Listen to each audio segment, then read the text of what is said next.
You've taken a narcissist back, whether it was after a painful discard or a manipulative silent treatment. You're back in their orbit, and they're ready to play the game again, this time more cleverly than ever. At first, it may feel like everything you hoped for. The charm is dialed up. They're attentive, loving, maybe even apologetic. They say all the right things. This is the hoovering phase, a calculated performance meant to draw you in and make you feel like they've changed. Spoiler, they haven't. The narcissist is strategic.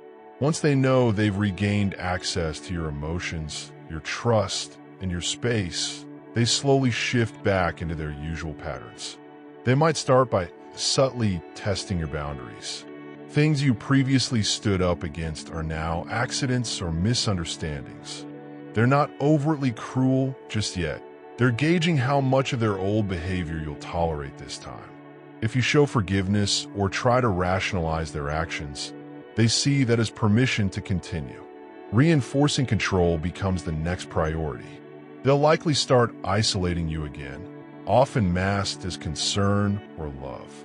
Maybe they don't like your friends, or they're worried about how much time you're spending with your family. Slowly, your world begins to shrink around them. And that's exactly how they want it. Because the more dependent you are, the easier it is for them to manipulate your emotions, rewrite history, and keep you in the cycle. Gaslighting returns like clockwork. You might question their behavior, only to be met with deflection, blame shifting, or outright denial. They'll twist your words, rewrite past events, and make you question your memory and sanity.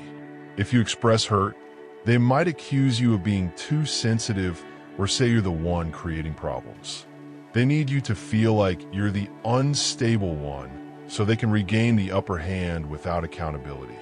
The narcissist's sense of entitlement will creep back in too.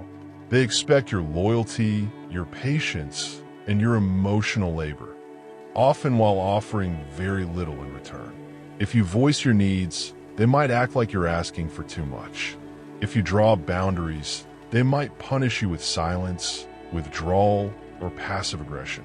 It becomes a game of emotional chess where every move you make is manipulated to serve their ego. Eventually, the mask slips again, the love bombing fades, and the cycle of devaluation begins. They may become colder, more critical, or simply bored. You're no longer a challenge. You're a possession they've reclaimed. And once they're sure they have you under control, the discard or neglect phase often returns. But this time, it's even more painful because you believe they'd changed. And that belief is what they count on to keep the cycle going. Taking a narcissist back doesn't lead to healing. It usually leads to deeper wounds.